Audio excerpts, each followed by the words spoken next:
अब आप समझिए कि पाकिस्तान में ऐसी हैतौबा मची है कि आर्मी चीफ को अपने सबसे बड़े दुश्मन और पाकिस्तान के पूर्व प्रधानमंत्री इमरान खान के सामने मदद के लिए गिड़गिड़ाना पड़ रहा है। खुफिया सूत्रों से मिली जानकारी के मुताबिक आसिम मुनीर ने जेल में बंद इमरान खान से मौजूदा हालातों में मदद की गुहार लगाई है। समझिए रिपोर्ट में आप।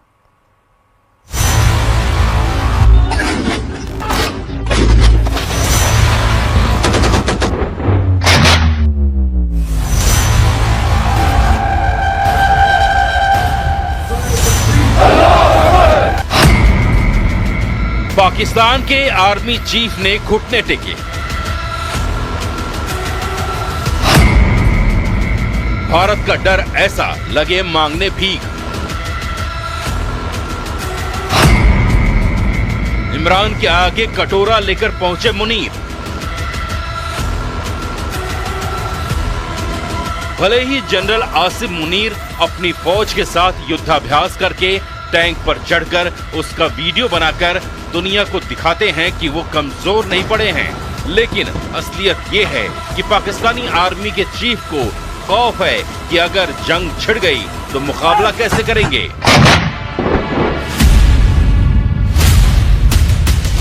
मुनीर को पता है कि उन्हें जंग होने की सूरत में सिर्फ अपनी सरहदों को बचाने के लिए मशक्कत नहीं करनी है, बल्कि दूसरे मोर्चे पर पाकिस्तान की हमेशा से चरमराई हुई लीडरशिप से भी लड़ना होगा। ऐसे में आसिम मुनीर को इस समय याद सता रही है इमरान खान की, उसी इमरान खान की जिसे सत्ता से बेदखल करके जनरल आसिम मुनीर ने जेल में डाल दिया और जेल की सलाखों से बाहर निकलने की हर एक कोशिश को कुचल दिया। अब उसी इमरान खान के सामने कटोरा लेकर भीख मांगने पहुंचे हैं पाकिस्तान के army chief general Asim Munir. खुफिया रिपोर्ट के मुताबिक जब पाकिस्तान के 4 ऐसे पूर्व सैन्य कमांडर जेल पहुंच जाते हैं, इमरान खान से मुलाकात करते हैं और ये बताया जाता है कि पाकिस्तान के सेना प्रमुख ने उनसे ये मैसेज भिजवाया है कि अब इमरान खान और उसके पार्टी वर्कर की उनको ज़रूरत है। ये उस इमरान खान से मदद मांग रहे हैं जिसकी वजह से जिनको उन्होंने ही पाकिस्तान की जेल में सड़ने के लिए डाल दिया है।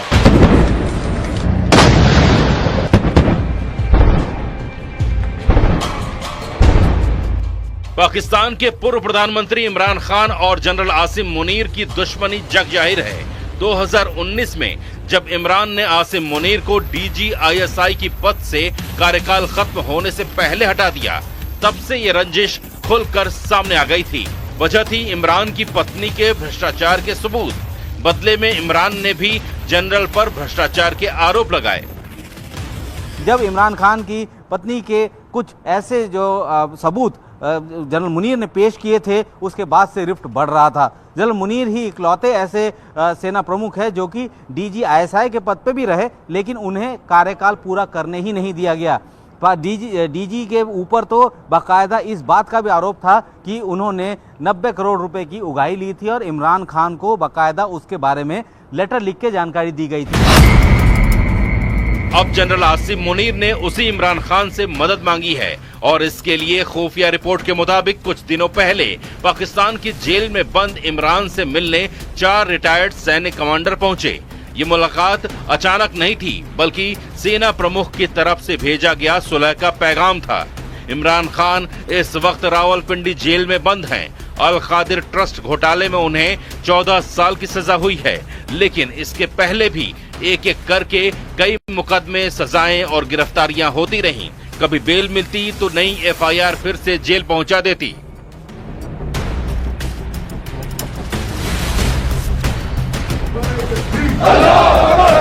अब सवाल है कि आखिर पाकिस्तानी आर्मी के चीफ को इमरान खान की ऐसी क्या जरूरत पड़ गई कि उनके आगे कटोरा फैलाना पड़ा।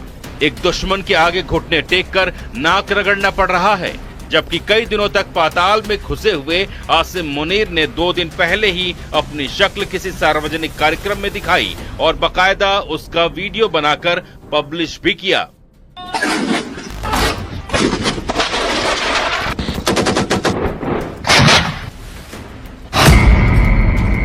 आसिम मुनीर ने इमरान की लोकप्रियता देखी है, कैसे उसके लिए जान देने के लिए लाखों की संख्या में लोग सड़कों पर उतर आए थे और 9 मई 2023 को तो इमरान समर्थक रावलपिंडी में GHQ तक पहुंच गए। लाहौर में कोर कमांडर के घर में आगजनी और तोड़फोड़ भी की। आसिम मुनीर को यही ताकत चाहिए, इमरान की लोकप्रियता की ताकत, जिससे आवाम में भरोसा कायम कर सके कि पाकिस्तान भारत से लड़ सकता है और साथ ही इस्लामाबाद में राजनीतिक तौर पर अभी की सरकार से ज्यादा अच्छी पकड़ बन सके।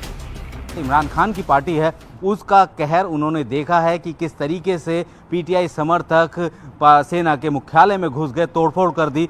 अब पाकिस्तान के सेना प्रमुख चाहते हैं कि उनकी ताकत यानी कि इमरान खान के सपोर्टर्स उनके साथ आएं और इस वक्त जिस हालात में पाकिस्तान है यानी डर के माहौल में पाकिस्तान है, उनको थोड़ी सी ऑक्सीजन मिले ताकि वो इंटरनल पॉलिटिक्स को दूर रख के अब भारत के हमले का जवाब कैसे दे उसके लिए तैयार हो सके।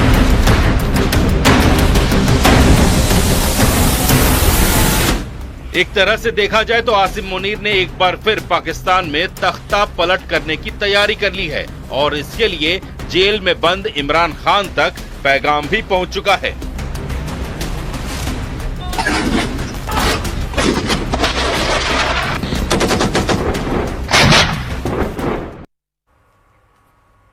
देश की सरहदों को अब सिर्फ बम और बंदूक से नहीं बल्कि एक्सप्रेसवे से भी सुरक्षा मिलेगी, क्योंकि पहली बार भारतीय वायुसेना के फाइटर जेट्स ने रात के अंधेरे में हाईवे को रनवे बना दिया। यूपी के शाहजहांपुर में गंगा एक्सप्रेसवे पर शुक्रवार रात 9 बजे जो हुआ वो देश की सैन्य रणनीति पर एक नया इतिहास छोड़ गया है। MiG-29, राफेल, सुखोई और जगवार जैसे लगभग 14 लड़ाकू विमानों ने लैंड एंड गो ड्रिल की है। 2 घंटे तक भारत के आसमान में रात के अंधेरे में लड़ाकू विमान गरजते रहे। ये सिर्फ एक अभ्यास नहीं था, ये दुश्मन को एक सीधा संदेश है कि भारत दिन के साथ साथ रात के अंधेरे में भी वार कर सकता है।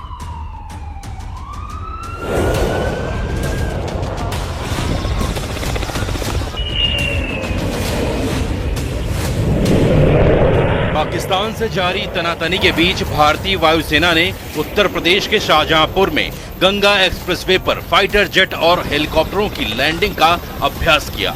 ये भारतीय वायुसेना ने पहली बार किया। इससे पहले ये प्रैक्टिस बस दिन के उजाले में की गई थी।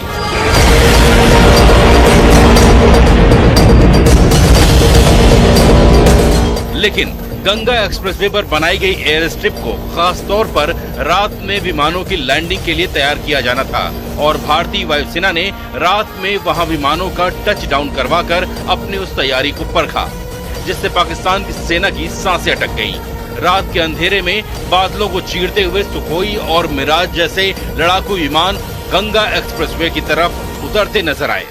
मतलब ठीक वैसा ही नजारा जैसा दिन में था। दिन में भी इसी गंगा एक्सप्रेसवे पर बनी एयर स्ट्रिप पर एक के बाद एक लड़ाकू विमानों ने टच डाउन किया था।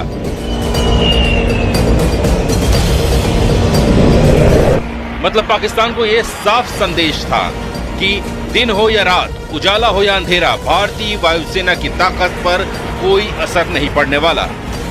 मैं आपको तस्वीरें दिखाऊं तो सुखोई विमान का यहाँ पर आप देख पा रहे हैं। सुखोई विमान लगातार सुखोई विमान की गर्जना है।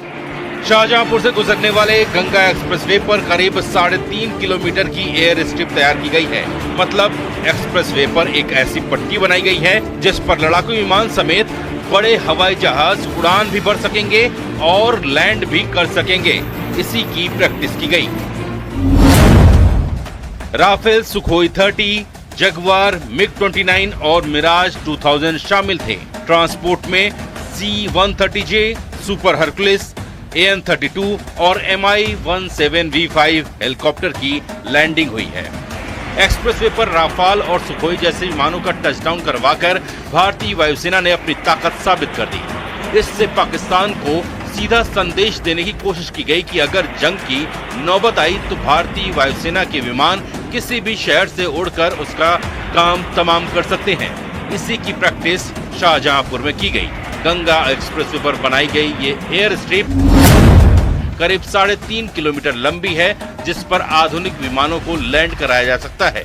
इसकी खासियत ये है कि यहाँ सिर्फ दिन नहीं बल्कि रात में भी टच डाउन करवाया जा सकता है। ये 3.5 किलोमीटर का लंबा एयर स्ट्रिप है और इसी एयर स्ट्रिप पर टचडाउन करके सुखोई हो, मिराज हो, MI हो, AN-32 हो, हरकुलस हो, वो तमाम विमान जो हैं वो टचडाउन करके यहाँ पर से जाते हुए।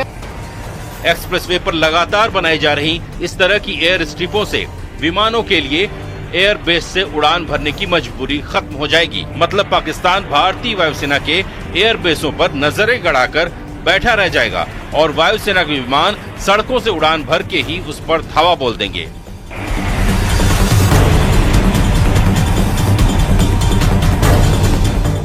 भारत के पास ऐसी सिर्फ एक एयर स्ट्रिप नहीं है, बल्कि भारत ने ऐसे कई एक्सप्रेसवे तैयार कर रखे हैं जिन पर विमानों की लैंडिंग कराई जा सकती है और एक्सप्रेसवे का ये जाल भारत के कई राज्यों में फैला हुआ है।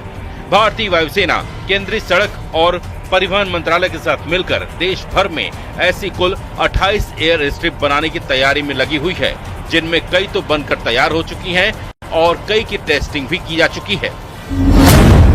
इनमें अकेले उत्तर प्रदेश में ही 4 एक्सप्रेसवे पर एयर स्ट्रिप बनाई जा चुकी हैं।